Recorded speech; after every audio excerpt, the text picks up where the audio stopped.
السلام علیکم حسن اللہ یاری صاحب، کیا حال ہیں آپ کے؟ کیسے علیکم ہیں؟ السلام، علیکم السلام، الحمد للہ، اللہ کا احسان ہے۔ آپ سنائیں، آپ خیریت سے ہیں؟ اللہ بہترین ہوں، بہترین ہوں۔ بہت ٹائم سے اس آرزو میں تھا کہ کسی دن آپ سے ملاقات ہو، کچھ بات ہو، کچھ آپ ہماری تائید کریں، کچھ ہم جس مسئلوں میں پھنس گئے ہیں، کچھ سمجھ کے باہر ہے ہمارے، کچھ آپ سے ہمیں مل جائے تو تھوڑی سی وضاحت ہو جائے گی ہمارے ویورز کے لیے بھی، میرے لیے بھی۔ جیسے کہ میں نے بتایا کہ میں ایک کنورٹڈ مسلم ہوں، تو کنورٹڈ مسلم ہونے کی حیثیت سے ہمیں یہ سمجھ آیا کہ ہم نے قرآن کو پڑھنا ہے، ٹھیک ہے؟ پھر جب ہم جی، قرآن پڑھنا شروع ہوئے، ڈفرینٹ فرقوں کی طرف گئے، اس فلاں کو سنا، فلاں کو سنا، تو وہ کوئی بول رہا ہے میرا فرقہ درست ہے، ایسے ہو جاؤ، کوئی بول رہا ہے ایسے ہو جاؤ، کوئی بول رہا ہے ہوں، ایسے ہو جاؤ، ایکس وائی زیڈ ہو جاؤ۔ بریلوی بول رہے ہیں فلاں کو پکار لو، وہ بول رہا ہے فلاں کو پکار لو، شیعہ دیوبندی بول رہا ہے یہ ایسے ہوں، فیض لے لو اور یوں کر لو، قرآن پہ تھوڑی نظر ڈالتے ہیں تو وہ بالکل ہی مختلف ایک نظریہ مجھے دیتا ہے۔ میری ایک مؤدبانہ سی گزارش ہے آپ سے حسن اللہ یاری صاحب، کہ ہمارے یہاں ہم شیعاؤں کے اندر جو ہے، میں کیونکہ اپنے آپ کو اہل بیت علیہ السلام سے محبت کا بہت سمجھتا ہوں، میں ان فرقوں سے بڑھ کر رکھتا ہوں اور صحابہ سے اوپر رکھتا ہوں، تو میں اپنے آپ کو شیعہ میں کاؤنٹ کر لوں تو میرا خیال ہے آپ کو برا نہیں لگے گا۔ جی، تو ہمارے گاؤں کے اندر جو ہے یہ ایک چیز بہت عام ہے کہ ہم لوگ بہت آرام سے جو ہے یا علی مدد بول دیتے ہیں یا فلاں ایکس وائی زیڈ، ہم کسی بھی اہل بیت علیہ السلام سے جو ہے ہم مدد کی پکار کر لیتے ہیں۔ اب میری ناقص رائے میں اس کو غلط سمجھ بیٹھا تھا، بیٹھتا ہوں، ابھی بھی میری نظر میں وہ ایسے ہی ہے۔ تو میں چاہوں گا کہ آپ یہ عالی مدد بولنے پر اس کے بعد یہ سسٹم کیسے ورک کرتا ہے کہ آیا حضرت علی علیہ السلام جو ہے وہ رسول اللہ صلی اللہ علیہ وآلہ وسلم سے سفارش کرتے ہیں، پھر وہ جو ہے سفارش اللہ کے پاس جاتی ہے، یا یہ وسیلہ ہے تو وسیلہ کیسا ہے؟ Basically how this system works, میرا یہ ایک تو پہلی مؤدبانہ سا بات سوال ہے۔ پہلی بات یہ ہے میرے بھائی کہ آپ کہتے ہیں غلط ہے نا، کسی چیز ریلیجن میں غلط ہونے کے لیے اس کے لیے دلیل کی ضرورت ہوتی ہے۔ کوئی چیز ایسے ہی غلط نہیں ہوتی، کوئی چیز ایسی ہی حرام نہیں ہوتی ہے، کوئی چیز ایسی ہی شرک نہیں ہوتی، اس کے لیے دلیل کی ضرورت ہوتی ہے۔ اگر میں کہہ جی دوں کہ جی فلان جی چیز ہے یہ غلط ہے، فلان چیز حرام ہے، تو وہ اس بلا وجہ وہ حرام نہیں بنتا، اس کے لیے دلیل کی ضرورت ہوتی ہے کہ کس وجہ، کس دلیل کے بنا پر آپ کسی سے مدد لیتے ہیں، کہ کسی سے مدد ہوں، لینا یہ شریعت میں حرام نہیں ہے۔ آپ کو ضرورت پڑے تو کافر بالکل سے بھی آپ مدد لے سکتے ہیں، ٹھیک ہے نا؟ جی اب جی جی، مسلمانوں تو کا اس میں عقیدہ، کوئی سب مسلمانوں کا عقیدہ ہے کہ اولیاء مدد کر سکتے ہیں، سوائے سوائے کس کے؟ سوائے وہابی کے، جو جی اپنے ان کا خدا جو آسمان میں وہ ایک بندر ہے، وہ تو بندر کی پجاری ہیں۔ باقی سب ان کا عقیدہ یہی ہے کہ آپ اولیاء سے مدد لے سکتے ہیں۔ تو جی یہ جی جی، یہ اللہ یار صاحب، یہ بالکل اس میں کوئی اولیاء دو رائے اب نہیں ہے۔ ہاں، اور اولیاء میں آپ سنتے سے بھی یہ ہیں۔ جی جی، جی، یہ بات درست ہے، میں اس پہ دلائل پر میں الگ جو میرے دماغ میں کچھ دلائل تو یہ اولیاء سے مدد لے، یہ سب مسلمانوں کا عقیدہ۔ تو کسی سے بھی مدد لے سکتے ہیں، یہ کوئی حرام، مگر یہ انسان کی اگر بے عزتی ہو، دیکھ دنیا میں کسی سے مدد لینا یہ حرام نہیں ہے، کسی سے بھی مدد لے سکتے ہیں، مگر یہ کہ آپ کی اگر بے عزتی ہو، مسلمان کو، شیعہ کو یہ حق نہیں ہے کہ اپنی بے عزت، خاموش ہو جاؤ یار ایک منٹ، اس بات کرنے دو۔ جب ہم جی خاموش ہو حسن جاتے ہیں پھر آپ بات اللہ نہیں کرتے ہیں نا، جب ہم بات کر رہے ہوتے ہیں تو آپ ہماری بات کو نہ کاٹیے پلیز۔ اگر انسان کی اگر کسی مسئلے میں بے عزتی ہو، وہ کوئی بھی چیز ہو، بے عزتی ہو انسان کی، تذلیل نفس ہو، تو پھر وہ نہیں کر جی سکتے۔ اگر کسی سے مدد لینے میں بھی تذلیل نفس ہو تو نہیں، اس کے علاوہ کوئی منع نہیں ہے، آپ کسی بھی شخص سے جی، مدد لے سکتے ہیں، کافر سے، مسلمان سے، کسی سے۔ یہ جو کہا جاتا ہے کہ مدد وہ لینا تو یہ حرام ہے یا پلیز یار بات کرنے دو نا، یہ کہاں سے آ گیا یاد؟ عبد المعز بھائی، بس وہ آپ ایک بات بات کرنا چاہتے ہیں، حسن اللہ ہم بات کریں؟ میرا سوال معیز میں بھائی، جب آپ کو پوری باری دی جائے گی، آپ اپنی باری میں پہلے بات سن لیں، جواب لے لیں، اس کے بعد سوال کریں۔ دیکھیں، میں حسن اللہ یاری صاحب سے جو ہے نا اپنا سوال شاید میں نہیں سمجھا پایا انہیں، میں وہ سمجھا دوں ایک بار، مجھے پھر حسن سمجھ ہے، اللہ یاری مجھے صاحب سمجھ ہے بھائی، مجھے سمجھ ہے، آپ جیسے پچھلے ہزاروں لوگ ادھر آئے ہیں، آپ جیسے جی وہابیت کے جرثومے میں مبتلا لوگ ہزاروں کے تعداد میں میرے پاس آئے ہیں، یہ سوال کیے ہیں، آپ نہ کہیں کہ مجھے سمجھ نہیں آئی، اب میں جی مبالغہ بھی نہیں کر رہا، ہزاروں سے زیادہ آئے ہیں، تو سن لو بھائی، یہ آپ کوئی نئی چیز نہیں جی کہہ جی رہے ہو۔ ہاں، جی یہ ایک عجیب سا جہل ہے لوگوں میں کہ مدد لینا یہ حرام ہے بھائی، مدد لینا مکروہ بھی نہیں ہے، یہ بالکل جائز ہے۔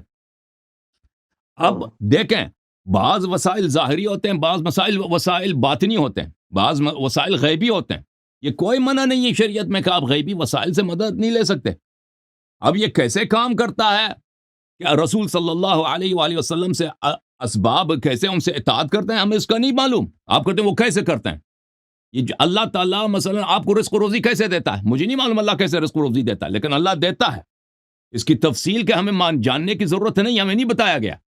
اگر ہم مولا امیر المؤمنین علیہ السلام سے مدد مانگتے ہیں, کوئی بیمار ہوتا ہے اس کو وہ شفا دیتے ہیں, وہ کیسے شفا دیتے ہیں ہمیں نہیں معلوم. وہ کیسے شفا دیتے ہیں, ڈاکٹر بھی کیسے شفا دیتے ہیں وہ بھی ڈاکٹروں کو بھی خود نہیں معلوم. ڈاکٹر حضرات اکثر جو گولی دیتے ہیں آپ کو, ان کو نہیں پتہ یہ گولی کیسے کام کرتی ہے. ان کو پتہ یہ گولی کام کرتی ہے, لیکن یہ گولی کیسے کام کرتی ہے یہ اکثر دوائیوں کا بھی نہیں پتہ ڈاکٹروں کو. بعض دوائیوں کا پتہ ہے کہ ان کا کیمیکل ریئیکشن باڈی میں کیسے ہوتا ہے, اکثر دوائیوں کا بھی ڈاکٹروں کو نہیں پتہ ہوتا. کہ یہ ان کو پتہ ہوتا کہ اگر ہم یہ دوائی تجویز کریں تو اس سے سب فائدہ ہوتا ہے. اس نے بہت ٹرائلز میں, بہت سارے تجربات میں یہی نتیجہ ملا ہے کہ یہ دوائی اس بیماری کے لیے مفید ہے, لیکن یہ کیسے کام کرتا ہے وہ کیسے ان کو بھی نہیں معلوم. ٹھیک ہے نا.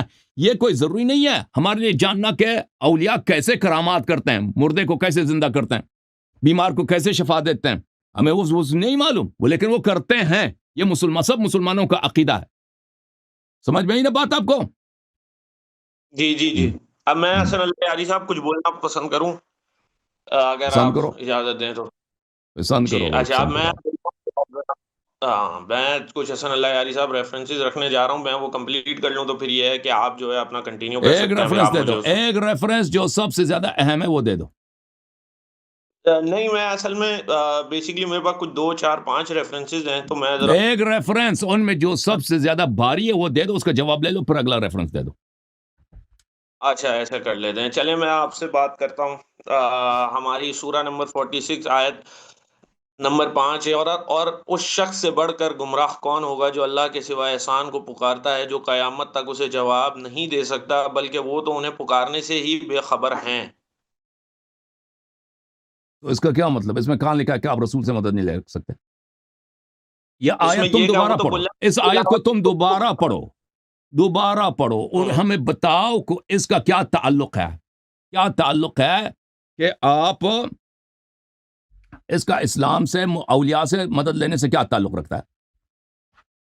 اور اس شخص سے بڑھ کر گمراہ کون ہوگا جو اللہ کے سوا ایسوں کو پکارتا ہے جو قیامت تک اسے جواب نہیں دے سکتے, بلکہ وہ تو ان کے پکارنے سے ہی بے خبر ہے. اب ایک مادوانہ گزارش یہ ہے کہ آپ قرآن کی ایسی آیت پڑھیں یا آپ کوئی ایسی دلیل میرے سامنے رکھیں کہ جس کے اندر یہ کلیئر ہو جائے کہ میں جو ہوں فلاں فلاں کسی سے پکار سکتا ہوں اور وہ سن سکتے ہیں, اور وہ میرے نفع اور نقصان کے مالک بھی ہیں. دیکھو بھائی, میں آپ کو پہلے یہ بتاؤں, آیت آپ نے جو پڑھی ہے نا, اس آیت سے آپ ہمیں بتائیں کہ اس میں کون سی ایسی بات ہے کہ آپ اولیاء سے مدد نہیں لے سکتے نا. اس کو تو وضاحت تو کرو نا بھائی. آیت تو آپ نے پڑھی, ترجمہ آیت تو نہیں پڑھی, آپ نے ترجمہ پڑھا ہے. آپ یہ مجھے بتائیں کہ اس میں کیا بات ہے کہ آپ مدد نہیں لے سکتے بھائی. صحیح. آپ کا یہ اچھا, چلیں ایسے آپ بتائیں نا کہ آپ مدد نہیں لے سکتے. اس میں کہاں لکھا ہے کہ آپ رسول اللہ صلی اللہ علیہ وآلہ وسلم سے, اہل بیت طاہرین علیہ السلام سے مدد نہیں لے. اس آیت میں کہاں لکھا ہے کہ, اس آیت میں کون سی ایسی بات ہے تو اس پہ تو اس سے دلالت کرتا ہے. اچھا چلیں یہ سنیے گا آپ, اس کے اندر آپ کو زیادہ اور کلیئر نہیں, اسی آیت جو آپ نے پڑھی ہے نا, اسی میں آیت آپ نے پڑھی ہے, آیت آپ نے پڑھی ہے. آپ ہمیں سمجھائیں کہ اس آیت میں کہاں لکھا ہے.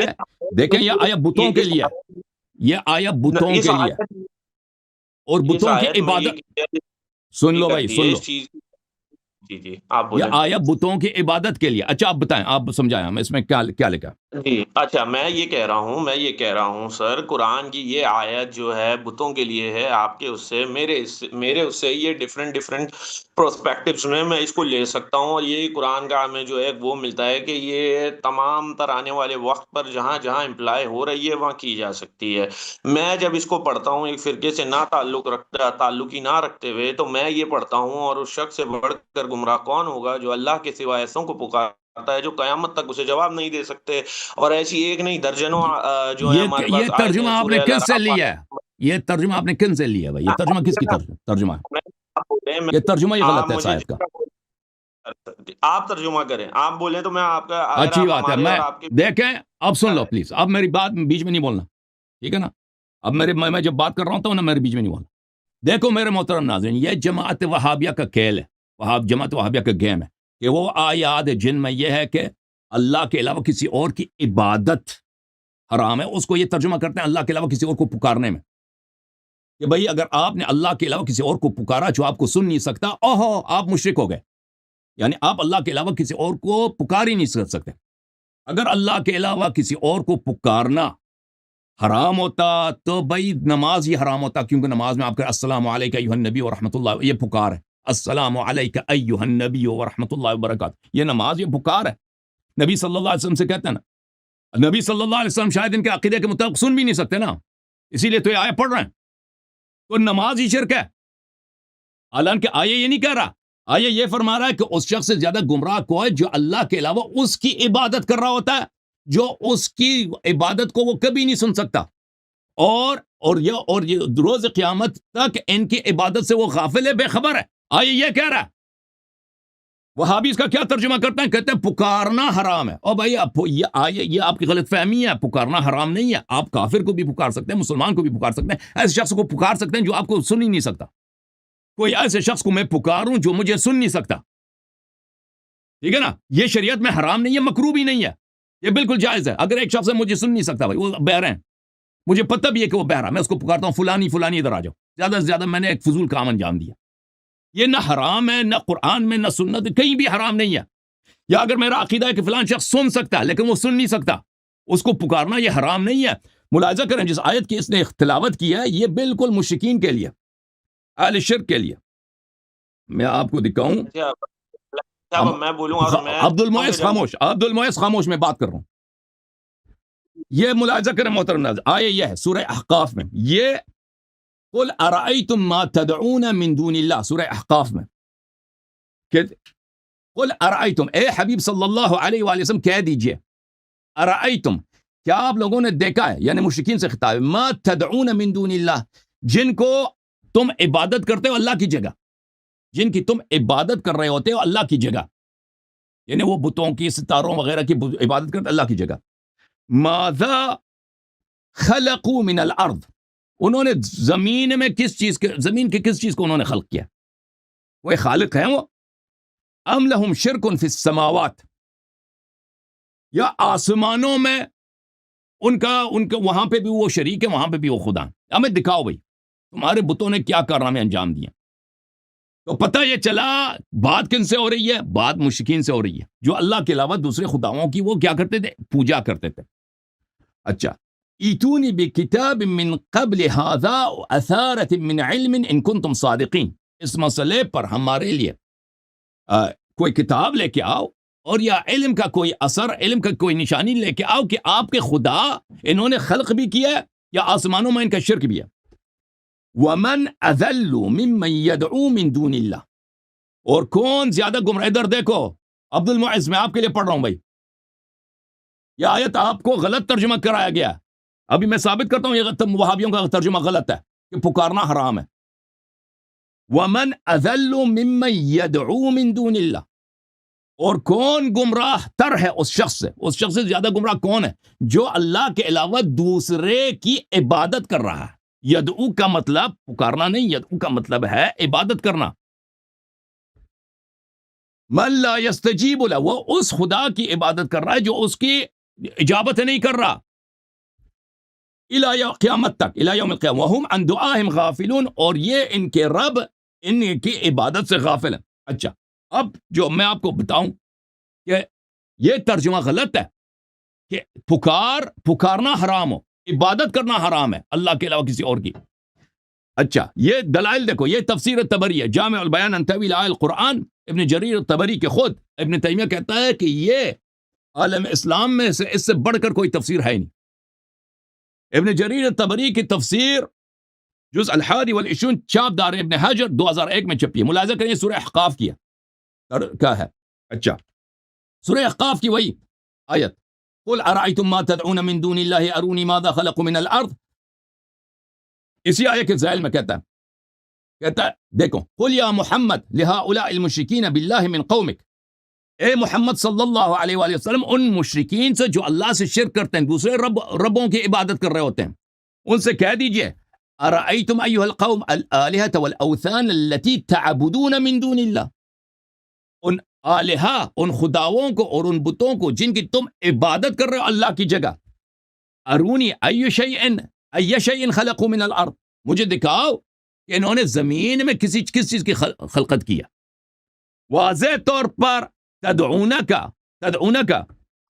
کیا ترجمہ تفسیر کیا؟ تعبدون تفسیر فرمایا ابن جریر نے. اچھا مزید ملاحظہ کریں،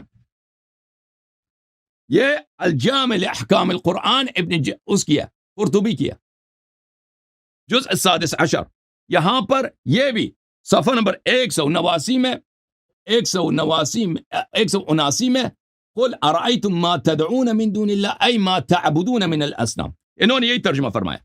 اب اس سے جو اگلا والا آیت ہے، جو جس آیت کو آپ نے پڑھا ہے، یہ دیکھو بھائی، یہ کتاب تفسیر الجلالین، تفسیر جلالین سیوطی صاحب کی اور ملا محلی جلالی کی، دونوں نے مل کے لکھا ہے. 4 دار ابن کثیر سورہ احقاف، ومن اضل، اس طرح دیکھو، ومن اضل ممن يدعو ان يعبدوا، پکارنے کی بات نہیں ہے، یدعو سے مراد پکارنا نہیں، یدعو سے مراد عبادت کرنا ہے.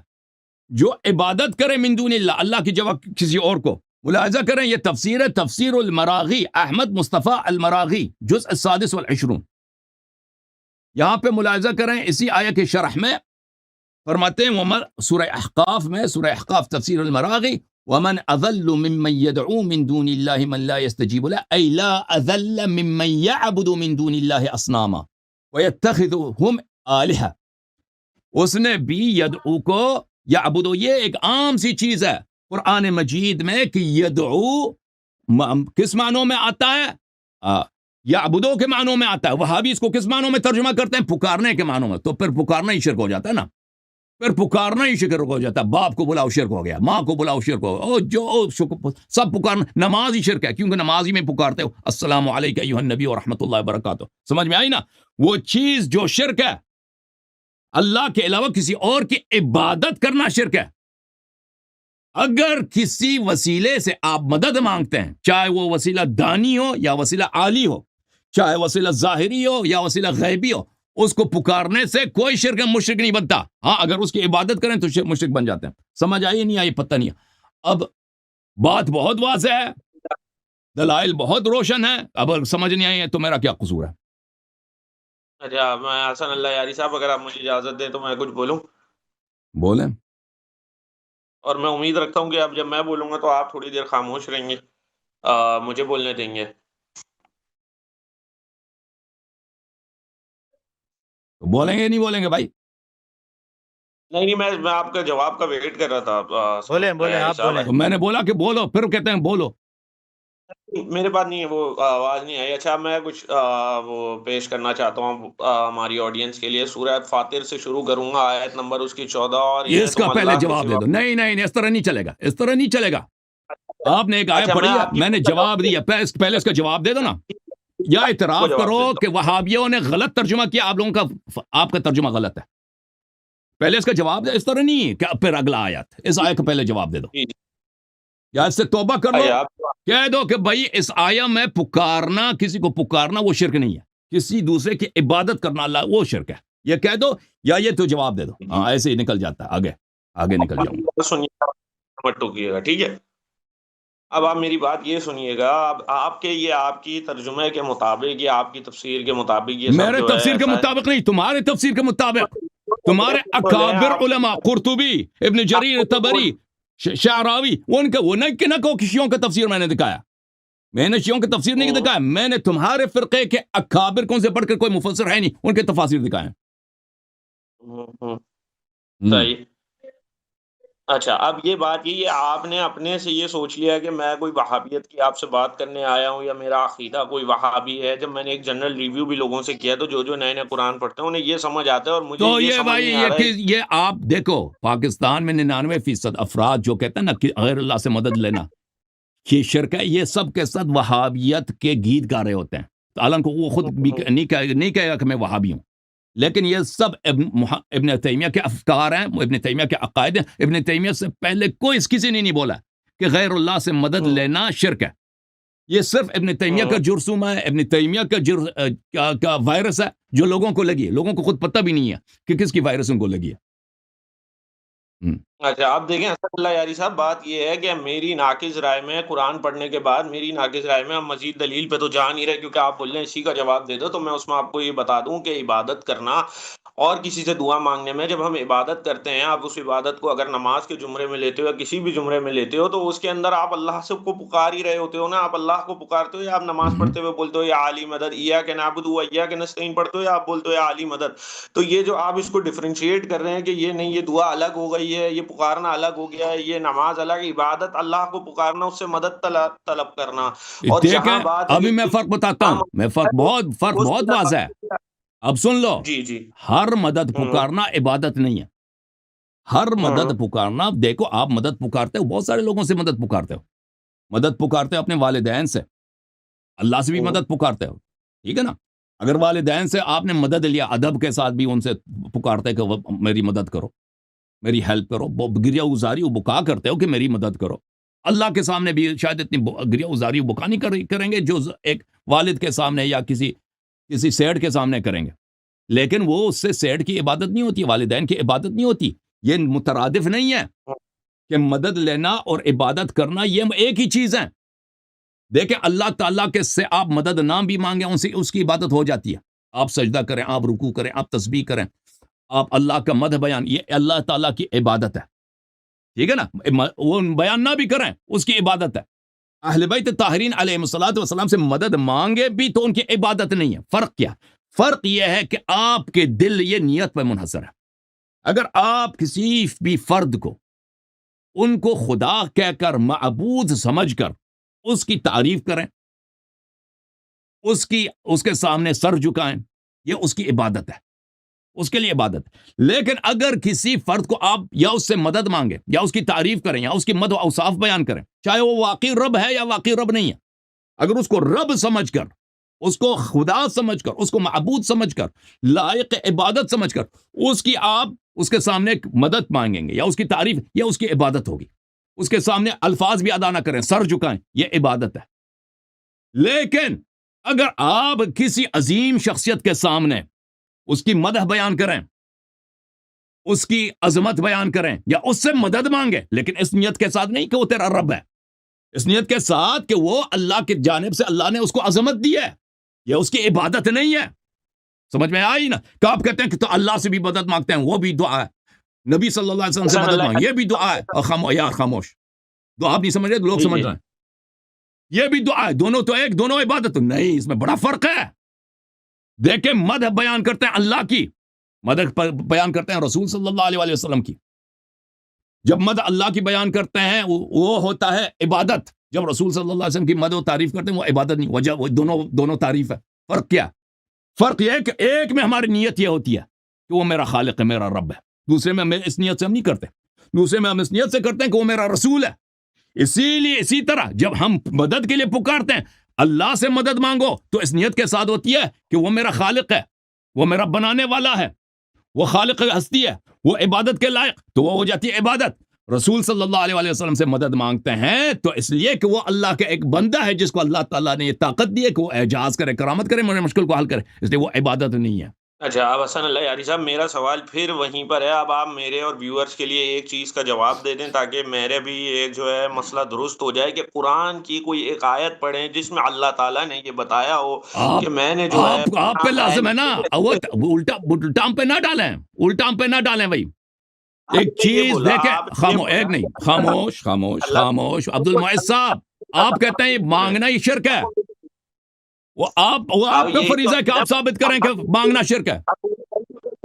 آپ یہاں بیٹھے میں میری غلطی درست کرنے کے لیے، اب میری غلطی درست کیسے ہوگی، میں اپنا عقیدہ درست کیسے کر لوں گا، وہ میں آپ سے پیش کر رہا ہوں۔ آپ سنیں گے تو درست ہوگا نا، آپ سنیں گے تو درست ہوگا نا، آپ جب سننے کے لیے تیار نہیں ہیں، آپ ہمیں سکھانے کے لیے بیٹھے نا۔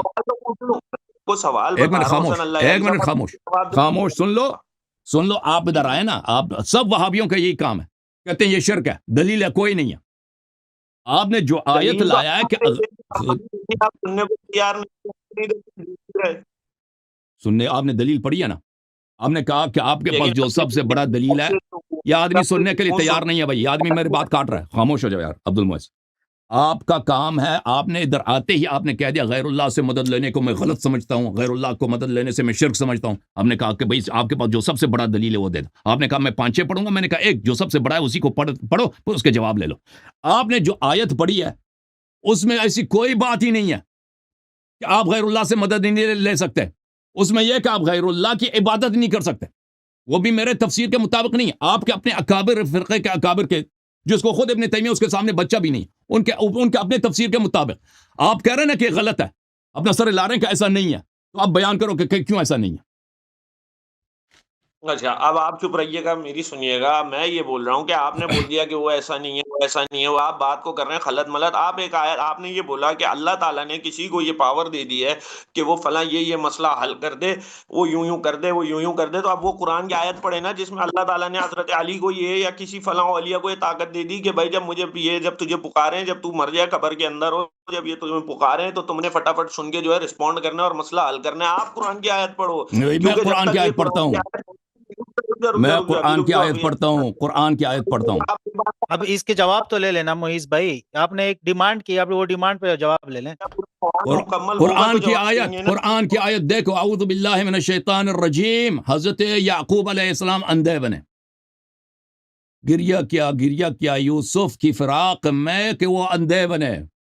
حضرت یوسف علیہ السلام کو پتہ چلا کہ میرے والد صاحب اندھے ہوئے ہیں، انہوں نے اپنے قمیض کو بھائیوں کو دی، فرمایا اذهبوا بقمیصی ھذا فالقوه على وجه ابی یأتی بصیرا وَأَتُونِي بِأَهْلِكُمْ أَجْمَعِينَ، سورہ مبارک یوسف آیہ نمبر 93۔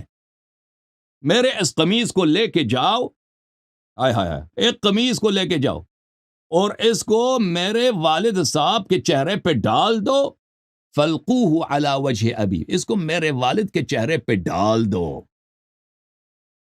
یأتی بصیرا، وہ دوبارہ بینا بن جائے گا، اور سب کو ادھر لے کے آؤ۔ بس ایک نبی کا قمیص شفا دے سکتا ہے، یہ قرآن کی روح سے ثابت ہوا، وہ قمیص جس کی نہ جان ہے، جس کی نہ کوئی پہچان ہے، نہ کوئی اس کا عقل، کچھ بھی، وہ قمیص شفا دے دیتا ہے، ایسا کام کہ کوئی ڈاکٹر نہیں کر سکتا، اور وہ بھی فوراً بغیر درد کے اس کو شفا دے دیتا ہے۔ یہ قرآن میں، اس طرح تو قرآن میں آیات بہت زیادہ ہیں، اس طرح قرآن مجید فرقان حمید میں آیات تو بہت زیادہ ہیں۔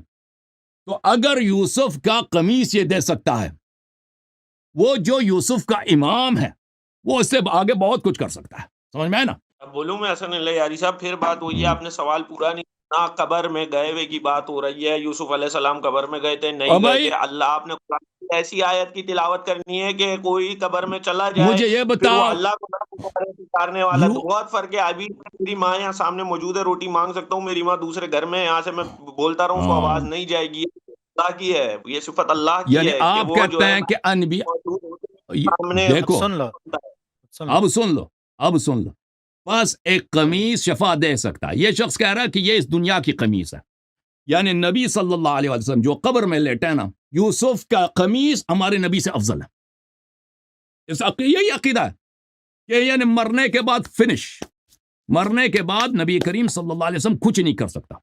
دیکھیں ہمارے احادیث میں، دیکھیں آپ کہتے ہیں قرآن سے، دیکھو ہمارے احادیث میں بری پڑی ہے کہ نبی کریم صلی اللہ علیہ وسلم زندہ ہیں، اہل بیت طاہرین علیہ السلام زندہ ہیں، ان کو مرنے کے بعد نبوت ان سے نہیں چھینی جاتی، ان سے کرامات معجزات نہیں چھینے جاتے، وہ قبر میں بھی کرامات کر لیتے ہیں، قبر میں بھی سب اخبار کو دیکھتے ہیں، احوال دیکھتے ہیں، اور قبر میں ان کے درجات زیادہ بلند ہیں دنیا کے مقابلے میں۔ اس طرح نہیں ہے کہ وہ مرنے کے بعد وہ فنش ہو جاتے ہیں۔ نبی صلی اللہ علیہ وآلہ وسلم جب معجزہ کرتے تھے، امیر المؤمنین صاحب معجزہ کرتے تھے، یہ جسمانی بدن سے نہیں کرتے تھے، جسمانی بدن، کیونکہ جسمانی بدن زخمی ہو گیا، مر گیا ہے، تو اس بدن، یہ بدن اب کام نہیں کر رہا، تو اس وجہ سے اب معجزہ نہیں کر سکتے۔ معجزہ جسمانی بدن سے ہوتا ہی نہیں ہے، معجزہ ہوتا ہے نبی صلی اللہ علیہ وآلہ وسلم کے اپنے ارادے سے۔ یہ جو شق القمر کیا ہے، یہ زور بازو سے نہیں کیا ہے، زور بازو سے اگر کرتے ہیں نا تو بہت سارے ہیں جو جن کی بازو شاید ہمارے نبی صلی اللہ علیہ وسلم کے بازو سے کے سائز سے زیادہ بڑا ہو،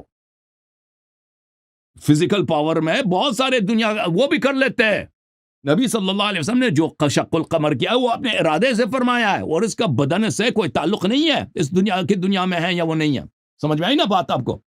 وہ آپ لوگوں پر ہے. دیکھو پہلی بات یہ ہے کہ آپ وہابی حضرات پر یہ فریضہ ہے کہ آپ دلیل لے کے آئیں کہ بھئی غیر اللہ سے مدد لینا یہ کفر ہے. آپ دلیل لے کے آؤ نا کہ غیر اللہ سے مدد لینا یہ مکروہ ہے. آیت آپ نے لے کے آیا, ہم نے آیت کا جواب دے دی, ٹھیک ہے نا. اس آیت میں آپ کوئی رد نہیں کر سکے.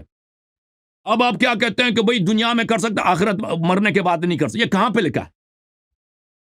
دیکھیں یہ کہاں پر لکھا ہے کہ دنیا میں اعجاز کر سکتا ہے, مرنے کے بعد نہیں کر سکتا. مرنے کے بعد نہیں, کہ یہ کسی مسلمانوں کا یہ عقیدہ نہیں ہے. اہل اسلام کا, کم از کم شیعوں کا. ہمارے ہم تو آپ کی کتاب سے ہمارے کام ہی نہیں. ہماری کتابیں تو بڑی بڑی احادیث ہیں کہ رسول صلی اللہ علیہ وسلم کی زیارت اس طرح کرو, ائمہ طاہرین علیہ السلام کی زیارت اس طرح کرو, ان سے توسل اس طرح کرو, ان سے مدد اس طرح لیا کرو. چلو جناب, عبد المعز صاحب اپنے بڑے کو لے کے آؤ. Good bye.